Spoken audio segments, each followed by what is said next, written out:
आज हम लोग टीजीटी एसएसटी के लिए टीजीटी पॉलिटिकल साइंस के क्वेश्चन की प्रैक्टिस करेंगे, जिसमें पहला क्वेश्चन है किसी राज्य का विधान परिषद किसके द्वारा बनाई या समाप्त की जा सकती है। ऑप्शन है भारत का राष्ट्रपति, संसद, संबंधित राज्य की विधानसभा या फिर संबंधित विधानसभा की सिफारिश पर संसद द्वारा। तो इसमें हो जाएगा ऑप्शन डी, संबंधित विधानसभा की सिफारिश पर संसद द्वारा।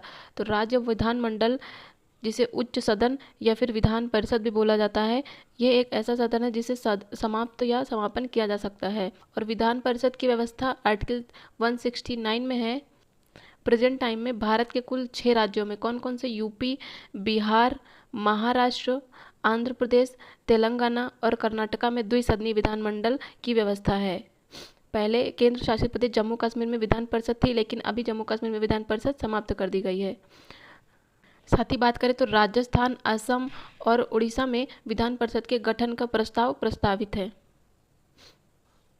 प्रधानमंत्री एवं उप प्रधानमंत्री सहित कुल मंत्रियों की संख्या अधिक नहीं होगी। लोकसभा के 20% सदस्यों से, लोकसभा के 10% सदस्यों से, या फिर लोकसभा के 15% सदस्यों से, या फिर लोकसभा के 25% सदस्यों से। तो इसका हो जाएगा लोकसभा के 15% सदस्यों से। प्रधानमंत्री और उप प्रधानमंत्री को मिलाकर जो कुल मंत्रियों की संख्या है वो लोकसभा के 15% मेंबर से अधिक नहीं होगी। मूल संविधान की बात करें तो मूल संविधान में मंत्रिपरिषद में सदस्यों की संख्या निर्धारित नहीं थी। जो प्रधानमंत्री होता था वो अपने विवेक के आधार पर मंत्रिपरिषद की नियुक्ति करता था, लेकिन फिर 91st अमेंडमेंट एक्ट आया 2003 में। तो इसके तहत जो केंद्रीय मंत्रिपरिषद है उसमें प्रधानमंत्री एवं उप प्रधानमंत्री सहित मंत्रियों की अधिकतम संख्या है वो लोकसभा के 15% के सदस्यों से अधिक नहीं होगी। तो ये याद रखिएगा, ये किया गया है 91st अमेंडमेंट 2003 के द्वारा। भारत के संविधान में फेडरल शब्द कहाँ वर्णित है। प्रस्तावना में, भाग 3 में, कहाँ कहीं भी वर्णित नहीं है, या फिर आर्टिकल 368 में। तो जो भारत के संविधान में फेडरल शब्द है वो कहीं भी वर्णित नहीं है। जो इंडियन कॉन्स्टिट्यूशन का आर्टिकल 1 है वो बात करता है कि भारत राज्यों का संघ है, लेकिन वहाँ पे फेडरल शब्द कहीं पे भी वर्णित नहीं है। भारत राज्यों का संघ है का क्या मतलब है कि भारतीय संघ जो है वो राज्यों के बीच हुए किसी भी समझौते का निष्कर्ष नहीं है, और साथ ही यह बात करता है कि किसी भी राज्य को संघ से अलग होने का अधिकार नहीं है। अगला है संसद के 2 सत्रों के मध्य का अधिकतम अंतराल नहीं होना चाहिए। कितने का अंतराल नहीं होना चाहिए? 1 माह से अधिक का, 3 माह से अधिक का, 6 मंथ से अधिक का, या फिर 9 मंथ से अधिक का। तो इसका हो जाएगा ऑप्शन सी, 6 मंथ से अधिक का अंतराल नहीं होना चाहिए संसद के सत्र के मध्य। तो संसद के कितने सत्र होते हैं वर्ष में? संसद के 3 सत्र होते हैं। कौन कौन से? पहले तो होता है बजट सत्र, फिर मानसून सत्र, और फिर साथ ही शीतकालीन सत्र। तो जो संसद की 3 बैठकें होती है, 3 सत्र होते हैं, इनके बीच में 6 माह से अधिक का अंतराल नहीं होता है। और राष्ट्रपति द्वारा विशेष बैठकें बुलाई जाती हैं। और विशेष बैठक की अध्यक्षता कौन करता है? ये लोकसभा स्पीकर करता है। और विशेष बैठक की बात करें तो विशेष बैठक आर्टिकल 108 में है। संविधान की मूल संरचना की अवधारणा किस वाद में प्रतिपादित की गई है? बात करता है संविधान की मूल संरचना की अवधारणा, तो ये हो जाएगा केशवानंद भारती बनाम केरल राज्य 1973। केशवानंद भारती बनाम केरल राज्य में कहा गया है कि संसद मूल अधिकार सहित संविधान के किसी भी भाग में संशोधन कर सकती है, लेकिन जो संविधान की बेसिक संरचना है यानी कि मूल ढांचा है उसे समाप्त या संशोधित नहीं कर सकती है। भारत के संविधान में प्रस्तावना में समाजवादी और पंथ निरपेक्ष शब्दों को कब जोड़ा गया था? तो ये जोड़ा गया था 1976 में। कब? 42nd अमेंडमेंट के द्वारा। कौन कौन से शब्द जोड़े गए थे? इसमें जोड़ा गया था समाजवादी, पंथ निरपेक्ष, साथ ही अखंडता शब्द भी जोड़ा गया था। जब भारतीय संविधान तैयार किया गया तब संविधान की प्रस्तावना में भारत को क्या कहा गया था? तो इसमें कहा गया था संप्रभु लोकतांत्रिक गणराज्य। लेकिन बाद में इसमें 42nd अमेंडमेंट 1976 के द्वारा उसमें समाजवादी, पंथ निरपेक्ष और अखंडता शब्द को जोड़ा गया। लेकिन प्रेजेंट टाइम में बात करें तो भारत एक संप्रभु, संपन्न, समाजवादी, पंथ निरपेक्ष और लोकतांत्रिक गणराज्य है। भारत के किस राज्य में स्थानीय स्वशासन के लिए ओम्बुड्समैन है? तो इसमें हो जाएगा कर्नाटक है, या फिर केरल, तमिलनाडु या राजस्थान। तो इसमें हो जाएगा ऑप्शन बी, केरल। भारत का केरल एक ऐसा स्टेट है जहाँ पे स्थानीय स्वशासन के लिए कार्यों की निगरानी के लिए ओम्बुड्समैन रूपी संस्था कार्यरत है। भारत में स्थानीय स्वशासन की व्यवस्था की गई थी 73rd अमेंडमेंट के द्वारा। कांग्रेस पूर्ण स्वराज की घोषणा 1929 के अपने अधिवेशन में किस स्थान पर की थी? लाहौर, बम्बई, कराची या मद्रास। तो इसमें हो जाएगा ऑप्शन ए, लाहौर। 31 दिसंबर 1929 को कांग्रेस के लाहौर में जवाहरलाल नेहरू की अध्यक्षता में प्रस्तावित किया गया था। भारत के लिए पूर्ण स्वराज की मांग की गई थी और इसी दिन रावी नदी के तट पर स्वाधीनता का झंडा फहराया गया था। निम्नलिखित में से किसे आधुनिक मनु कहा जाता है? Doctor Rajendra Prasad, B N. राव, महात्मा गांधी या फिर डॉक्टर बी.आर. अम्बेडकर। तो इसका हो जाएगा option D, doctor B R. Ambedkar को आधुनिक मनु कहा जाता है। भारतीय संविधान बनाने के लिए जो प्रारूप समिति का गठन किया गया था उसके अध्यक्ष भी बी.आर. अम्बेडकर थे और उनको संविधान के मुख्य रचनाकारों में गिना जाता है। उन्हें आधुनिक मनु भी कहा जाता है, बी.आर. अम्बेडकर को। तिलक को भारतीय अशांति का जनक की संज्ञा किसके द्वारा दी गई थी? Valentine Chirol, Wordsworth, Annie Besant या इनमें से कोई नहीं। तो इसका हो जाएगा ऑप्शन ए, वैलेंटाइन चिरोल ने तिलक को भारतीय अशांति का जनक कहा था। बाल गंगाधर तिलक की बात करें तो 1916 का कांग्रेस का जो अधिवेशन हुआ था लखनऊ में हुआ था, जिसकी अध्यक्षता की गई थी अंबिका चरण मजूमदार के द्वारा। इसी में तिलक ने स्वराज की मांग करते हुए उनके द्वारा कहा गया था कि स्वराज मेरा जन्मसिद्ध अधिकार है और मैं इसे लेके रहूँगा। निम्नलिखित में से भारतीय राष्ट्रीय संघर्ष में उदारवादी कौन थे? दादा भाई नौरोजी, महात्मा गांधी, बाल गंगाधर तिलक, जवाहरलाल नेहरू। तो इसमें हो जाएगा ऑप्शन ए, दादा भाई नौरोजी। दादा भाई नौरोजी को भारतीय राष्ट्रीय संघर्ष में उदारवादी प्रकृति के थे और दादा भाई नौरोजी को भारत का वयोवृद्ध पुरुष भी कहा जाता है। अगला क्वेश्चन है, एक बार संसद द्वारा वित्तीय आपात की स्वीकृति मिलने के बाद इसकी उद्घोषणा कितने समय तक जारी रह सकती है? 2 माह तक, 3 वर्ष तक, संसद की कार्यावधि तक या फिर अनिश्चित काल तक। तो इसका हो जाएगा ऑप्शन डी, अनिश्चित काल तक। इंडियन कॉन्स्टिट्यूशन का आर्टिकल 360 वित्तीय आपातकाल मतलब फाइनेंशियल इमरजेंसी की बात करता है और 360 में कहा गया है कि एक बार संसद की स्वीकृति मिलने के बाद इसकी उद्घोषणा अनिश्चित काल तक जारी रह सकती है।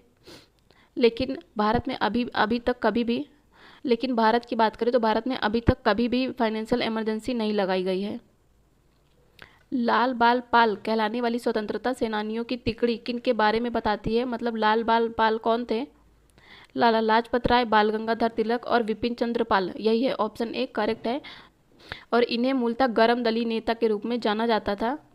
अगला है, वैज्ञानिक मानववाद की अवधारणा का संबंध किससे है? अरविंद घोष से, जयप्रकाश, एम.एन. राय या फिर अंबेडकर जी से। तो इसमें हो जाएगा वैज्ञानिक मानववाद की अवधारणा ये संबंधित है एम.एन. राय से। वैज्ञानिक मानववाद जिसे नव मानववाद की संज्ञा भी दी जाती है और इसकी अवधारणा का संबंध है एम.एन. राय से। एम.एन. राय जो कि नव मानववाद की अवधारणा से संबंधित थे, इन्होंने गांधीवाद, फांसीवाद, नाजीवाद और भारतीय वेदांत दर्शन तथा नियतिवाद की आलोचना भी की थी, लेकिन ये नव मानववाद से संबंधित थे। अर्थशास्त्र में सरकार के कितने विभागों का उल्लेख किया गया है? 32, 33, 34। ये अर्थशास्त्र, ये कौटिल्य के अर्थशास्त्र की बात की गई है यहाँ पे। तो इसमें हो जाएगा 34 विभागों का उल्लेख किया गया है। अगला है, कौटिल्य की जो षड्गुण नीति है इनमें निम्न में से क्या सम्मिलित नहीं है? संधि, यान, मैत्री या विग्रह। तो इसमें हो जाएगा मैत्री। ऑप्शन सी मैत्री जो है वो कौटिल्य की षड्गुण नीति से संबंधित नहीं है। और कौटिल्य की षड्गुण नीति में संधि है, यान है, विग्रह है, साथ ही है आसन और संश्रय तथा द्वैगी भाव। संश्रय तथा द्वैगी भाव ये कौटिल्य की षड्गुण नीति से संबंधित है। संधि की बात करें तो इसका मतलब है 2 राज्यों में परस्पर संबंध स्थापित करना। और विग्रह की बात करें तो एक दूसरे राज्य के विषय में दुराग्रह फैलाना। और यान की बात करें तो आक्रमणकारी नीति रखना। अगला है, कौटिल्य की प्रसिद्ध कृति कौन सी है? शुक्र नीति, अर्थशास्त्र, मनुस्मृति या फिर धर्मशास्त्र। इसमें हो जाएगा ऑप्शन बी, अर्थशास्त्र। और ये एक संस्कृत का ग्रंथ है। इसमें राज्य व्यवस्था, कृषि, न्याय एवं राजनीति के बारे में बताया गया है। गांधी विश्वास करते थे किसमें? साध्य साधनों की उपयोगिता की पुष्टि करता है या फिर साधन वो साध्य की उपयोगिता की पुष्टि करता है। ऑप्शन सी, ना तो साध्य साधनों की और ना ही साधन साध्य की पुष्टि करता है। ऑप्शन सी है, साधन और साध्य दोनों न्याय संगत होने चाहिए। तो जो गांधी थे वो विश्वास रखते थे कि साधन और साध्य दोनों न्याय संगत होने चाहिए। मार्क्स का जो कम्युनिस्ट मैनिफेस्टो है ये कब प्रकाशित हुआ था? तो ये हुआ था 1848 में। और यह घोषणा पत्र साम्यवाद की बाइबल है। इसमें मार्क्स के सिद्धांतों को सरल सुबोध भाषा में उल्लेखित किया गया है।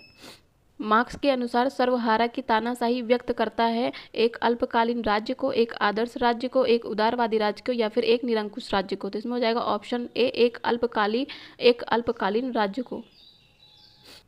मार्क्स के द्वारा कहा गया था कि राज्य केवल एक ऐसा यंत्र है जिसकी सहायता से एक वर्ग दूसरे वर्ग का शोषण करता है। हम बेंथम से लेकर आज तक होने वाले ऐसे किसी वैधानिक सुधार को नहीं जानते जिस पर उसका प्रभाव ना पड़ा हो। ये किसके द्वारा कहा गया था? तो ये कहा गया था ऑप्शन सी, हेनरी मेन के द्वारा। हेनरी मेन ने कहा था कि हम बेंथम से लेकर आज तक होने वाले ऐसे किसी वैज्ञानिक सुधार को नहीं जानते जिस पर उनका प्रभाव ना पड़ा हो। और हेनरी मेन की बात करें तो ये राज्य की उत्पत्ति के विकासवादी सिद्धांत के प्रमुख समर्थक थे। राज्य की उत्पत्ति के कौन से? विकासवादी सिद्धांत के। निम्नांकित में से किसने राजनीतिक हित के लिए एक व्यक्ति एक वोट के सिद्धांत को प्रस्तावित किया था? जर्मी बेंथम, जॉन लॉक, जे.एस. मिल या फिर एडम स्मिथ? तो इसका हो जाएगा ऑप्शन ए, जर्मी बेंथम। बेंथम ने एक व्यक्ति एक वोट के सिद्धांत को प्रोत्साहित किया था। वे जो थे वे महिला मताधिकार तथा भारित मताधिकार के कट्टर विरोधी थे, लेकिन ये गुप्त मतदान के समर्थक थे। बेंथम के प्रिय शिष्य थे जे.एस. मिल, तो जो कि खुले मतदान के समर्थक थे। जस्ट अपोजिट थे जर्मी बेंथम के, लेकिन बेंथम जो कि गुप्त मतदान के समर्थक थे और जे.एस. मिल ये खुले मतदान के समर्थक थे। द फिलॉसफी ऑफ राइट किसके द्वारा लिखी गई है?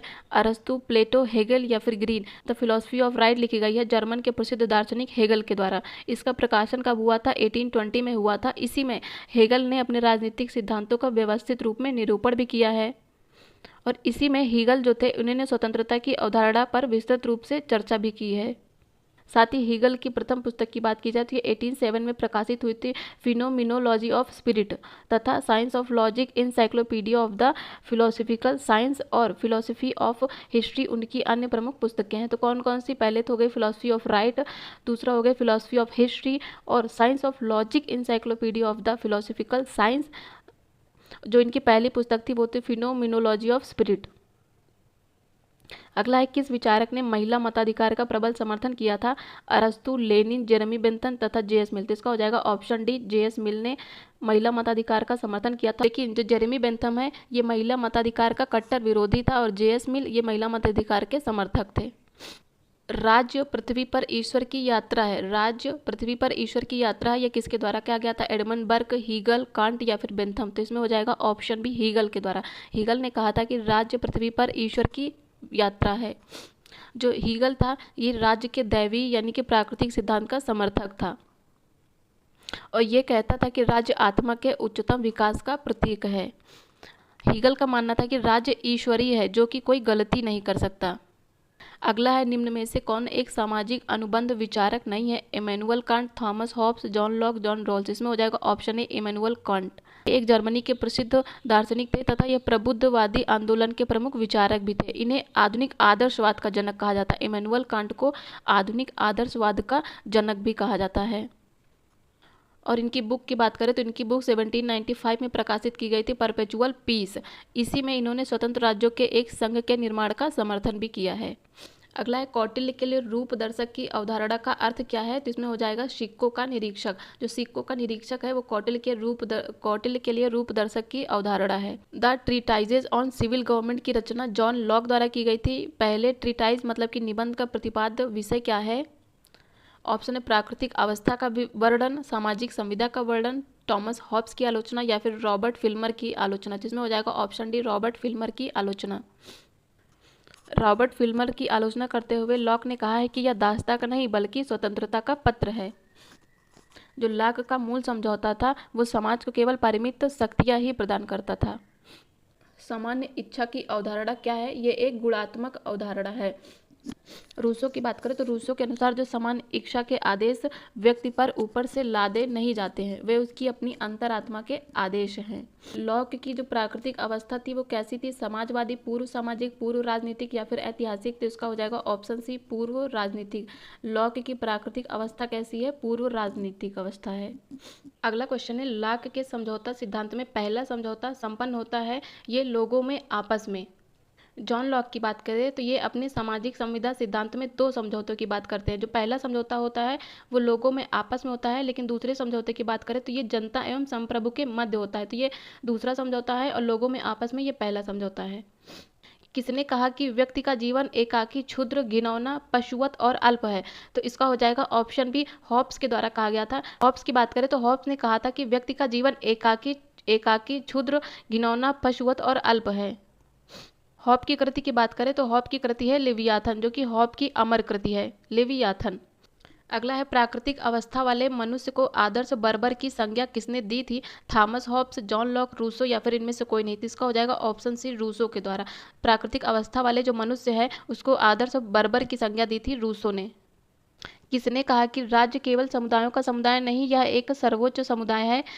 प्लेटो, अरस्तु, मैकियावेली या फिर बोधा। तो इसमें हो जाएगा ऑप्शन बी, अरस्तु द्वारा कहा गया था। अगला है संविधान सभा अनिवार्यता एक दलीय देश में एक दलीय निकाय थी। वह सभा कांग्रेस थी तथा कांग्रेसी भारत था। ये बहुत ही फेमस कथन है ग्रेनविल ऑस्टिन का, इन्होंने ही कहा था। तो ग्रेनविल ऑस्टिन ने अपनी book the Indian constitution cornerstone of a nation में यह कथन कहा है। किसने कानून को उच्चतर द्वारा निम्नतर को दिए गए आदेश के रूप में परिभाषित किया है? तो ये हो जाएगा ऑप्शन डी, जॉन ऑस्टिन ने। इनकी बुक कौन सी है? इनकी प्रमुख रचना की बात करें तो lectures on jurisprudence John Austin की प्रमुख रचना है। कम्युनिस्ट मैनिफेस्टो किसके द्वारा लिखी गई है? तो ये लिखी गई है कार्ल मार्क्स और एंजल्स के द्वारा। साथ ही इन्होंने द होली परिवार और जर्मन विचारक पत्र भी लिखा है। मानव विवेक में आस्था निम्न में से किस विचारधारा में है? समाजवाद में, उदारवाद में, वैज्ञानिक समाजवाद में या फिर फांसीवाद में। तो इसका हो जाएगा 39 का बी, उदारवाद में। उदारवाद का जनक किसे माना जाता है? ये लॉक को माना जाता है उदारवाद का जनक। और लॉक के द्वारा कहा गया था कि व्यक्ति एक विवेकशील प्राणी है। और लॉक ने प्राकृतिक अवस्था में 3 प्रकार के अधिकार बताए। कौन कौन से? जीवन का अधिकार, स्वतंत्रता का अधिकार तथा साथ ही संपत्ति का अधिकार। अगला है वैज्ञानिक व्यक्तिवाद की अवधारणा का विकास किसके द्वारा किया गया था? लास्की, बेंथम, मिल या फिर स्पेंसर के द्वारा। तो इसका हो जाएगा ऑप्शन डी, स्पेंसर के द्वारा वैज्ञानिक व्यक्तिवाद की अवधारणा प्रस्तुत की गई थी। अगला है निम्नलिखित में से किसने प्रत्यक्ष प्रजातंत्र का समर्थन किया था? एडम स्मिथ, मार्क्स, हीगल या फिर रूसो। तो इसमें हो जाएगा ऑप्शन डी, रूसो। रूसो ने प्रत्यक्ष प्रजातंत्र का समर्थन किया था। रूसो की बात करें तो रूसो का मानना था कि सामान्य इच्छा प्रत्यक्ष प्रजातंत्र में ही संभव हो सकती है, प्रतिनिधि मूलक प्रजातंत्र में संभव नहीं है। अगला है आधुनिक दल व्यवस्था का उद्भव सर्वप्रथम कहाँ हुआ था? यूएसए में, फ्रांस में, इंग्लैंड में या फिर बेल्जियम में। तो इसका हो जाएगा ऑप्शन ए, यूएसए में। यूएसए में आधुनिक दल व्यवस्था का सर्वप्रथम उद्भव हुआ था। अगला है कैबिनेट मिशन योजना के अंतर्गत संवैधानिक सभा के चुनाव आयोजित किए गए थे। जुलाई 1946 में, दिसंबर 1946 में, जनवरी 1947 में या फिर अगस्त 1947 में। तो इसका हो जाएगा जुलाई 1946 में। उसी के तहत भारतीय संविधान सभा का गठन किया गया था और इसमें 389 मेंबर थे। जो भारतीय संविधान सभा का गठन किया गया था उसमें 389 मेंबर थे। अगला है जर्मनी में हिटलर ने किस प्रकार के शासन की स्थापना की थी? लोकतंत्र, तानाशाही, कुलीन तंत्र या फिर राजतंत्र। इसका हो जाएगा ऑप्शन बी, तानाशाही की। कौन सी सरकार को उत्तरदायी सरकार के नाम से भी जाना जाता है? कुलीन तंत्र, संसदीय, राजशाही या फिर तानाशाही। तो इसमें हो जाएगा जो संसदीय शासन है उसे उत्तरदायी सरकार के नाम से भी जाना जाता है। संसदीय व्यवस्था क्या है? ये कार्यपालिका और विधायिका के मध्य समन्वय के सिद्धांत पर आधारित होती है। भारत में भी संसदीय व्यवस्था है। भारत में जो मंत्रिपरिषद होती है वो सामूहिक रूप से लोकसभा के प्रति उत्तरदायी होती है। अगला है कानून का सर्वमान्य स्रोत क्या है? परंपरा तथा रीति रिवाज, धर्म, कानूनी टीकाएं या फिर विधानमंडल। तो इसका हो जाएगा ऑप्शन डी, विधानमंडल। ये कानून का सर्वमान्य स्रोत है। संप्रभुता का बहुलवादी सिद्धांत सर्वप्रथम किसके द्वारा प्रतिपादित किया गया था? लास्की, वॉन गियर्क, बोंदा या फिर मैकाइवर। तो इसका हो जाएगा ऑप्शन बी, वॉन गियर्क के द्वारा संप्रभुता का बहुलवादी सिद्धांत सर्वप्रथम प्रतिपादित किया गया था। अगला है बहुदलीय व्यवस्था नहीं पाई जाती कहाँ पे? फ्रांस में, जर्मनी में, ऑस्ट्रेलिया में या फिर क्यूबा में। तो इसका हो जाएगा ऑप्शन डी, क्यूबा में बहुदलीय व्यवस्था नहीं पाई जाती। बहुदलीय व्यवस्था की बात करें तो इसका मतलब यह है कि किसी देश की राजनीति में काफ़ी बड़ी संख्या में राजनीतिक दल हो और सत्ता में उसकी भागीदारी हो तो उसे बहुदलीय प्रणाली कहते हैं। बहुदलीय प्रणाली की बात करें तो यूरोप में, फ्रांस में है, भारत में है, जर्मनी, ऑस्ट्रेलिया आदि में बहुदलीय प्रणाली है, लेकिन क्यूबा में नहीं है। अगला क्वेश्चन है संप्रभुता के एकल सिद्धांत का प्रतिपादक कौन था? तो इसमें हो जाएगा ऑप्शन ए, जॉन ऑस्टिन। ये संप्रभुता के एकल सिद्धांत का प्रतिपादक था। इनकी प्रमुख रचनाएं कौन सी है? The philosophy of positive law, lectures on jurisprudence. अगला स्वतंत्रता पर 4 निबंध, 4 एसेस ऑन लिबर्टी नामक पुस्तक किसने लिखी है? ऑप्शन है हर्बर्ट स्पेंसर, जे.एस. मिल, अर्नेस्ट बार्कर या फिर ईसा बर्लिन ने। तो इसका हो जाएगा ऑप्शन डी, ईसा बर्लिन। ईसा बर्लिन द्वारा लिखी गई है 4 एसेस ऑन लिबर्टी। इनकी अन्य बुक कौन कौन सी है? Two concept of liberty, the power of ideas and the power of study of mankind, concept and categories, तथा साथ ही स्वतंत्रता पर 4 निबंध मतलब 4 एसेज ऑन लिबर्टीज। अगला है वितरणात्मक न्याय के सिद्धांत का प्रतिपादन किसके द्वारा किया गया था? हॉब्स के द्वारा, प्लेटो के द्वारा, अरस्तु के द्वारा या फिर लॉर्ड एक्टन के द्वारा। तो इसका हो जाएगा ऑप्शन सी, लॉर्ड एक्टन के द्वारा वितरणात्मक न्याय के सिद्धांत का प्रतिपादन किया गया था।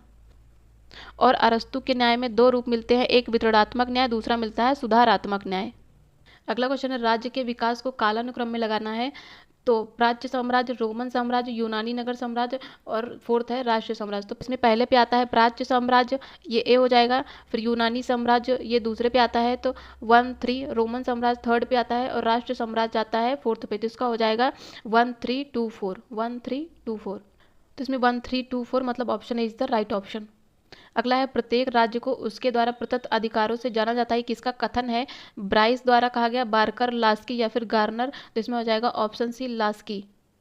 अगला है, सामान्यतः नगर राज्य की अवधारणा किससे संबंधित है? प्राचीन मिस्र से, प्राचीन यूनान से, प्राचीन चाइना से या फिर प्राचीन भारत से। तो इसमें हो जाएगा ऑप्शन बी प्राचीन यूनान, जिसे ग्रीक के नाम से भी जाना जाते हैं। तो इसमें प्राचीन यूनान या फिर ग्रीक राज्य। अगला है, निम्न में से किस विद्वान ने समाज को ईंट तथा राज्य को सीमेंट कहा है? आशीर्वादम ने, गिलक्रिस्ट ने, गैंटेल ने या फिर गार्नर ने। तो इसका हो जाएगा ऑप्शन ए डॉक्टर आशीर्वादन ने ये समाज को ईंट तथा राज्य को सीमेंट कहा है। अगला है, राज्य के स्वरूप के बारे में कौन सा कथन सही है? राज्य अपने में एक साध्य है, राज्य साध्य का एक साधन है, राज्य साध्य और साधन है, राज्य न साध्य है न साधन है। तो इसका हो जाएगा ऑप्शन सी राज्य साध्य भी है साथ ही साधन भी है। अगला है, कौन सा तत्व राज्य की सर्वोच्च शक्ति के रूप में जाना जाता है? न्यायतंत्र, क्षेत्र, जनसंख्या या फिर संप्रभुता। तो इसमें हो जाएगा ऑप्शन डी संप्रभुता। ये राज्य का परम आवश्यक तंत्र है, इसके अभाव में हम राज्य की कल्पना भी नहीं कर सकते। गोंदा ने कहा भी था कि संप्रभुता नागरिकों और प्रजाजनों का वह सर्वोच्च शक्ति है जो विधि द्वारा नियंत्रित नहीं है। अगला है, किसने कहा है कि कौन, क्या, कब और कैसे प्राप्त करता है ये राजनीति का विषय है? तो ये लासवेल द्वारा कहा गया था, लास्की द्वारा, डेविड ईस्टन या फिर आलमंड के द्वारा। जिसमें हो जाएगा ऑप्शन ए लासवेल के द्वारा कहा गया था। लासवेल की फेमस पुस्तक कौन सी है? Politics, who gets what when how, 1936 में कहा था इन्होंने। अगला है, बियॉन्ड द वेलफेयर स्टेट, इसके लेखक कौन है? Robert Nozick, D L. Hobman, Gunnar Myrdal या फिर जॉन गुंटर। तो इसमें हो जाएगा ऑप्शन सी गुनाल मिडल। जो गुनान मेडन थे ये स्वीडिश अर्थशास्त्री थे और इन्हें 1974 में अर्थशास्त्र का नोबेल भी दिया गया था। तो इनकी बुक कौन सी है? Beyond the welfare state. इनकी अन्य रचनाओं की बात करें तो एशियन ड्रामा तथा सॉफ्ट स्टेट भी गुनान मिडर की रचना है। यूनेस्को ने राजनीति विज्ञान का क्षेत्र कब निर्धारित किया था?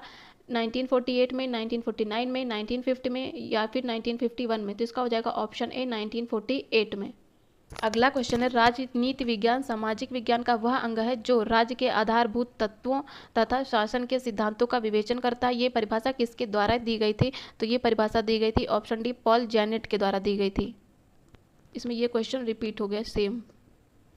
अगला क्वेश्चन देखेंगे, संसदीय सरकार के तहत राज्य का प्रधान होता है कौन? आनुवंशिक व्यक्ति, निर्वाचित व्यक्ति, मनोनीत व्यक्ति या फिर संवैधानिक प्रधान। तो इसमें हो जाएगा जो संवैधानिक प्रधान है वो संसदीय सरकार के तहत राज्य का प्रधान होता है।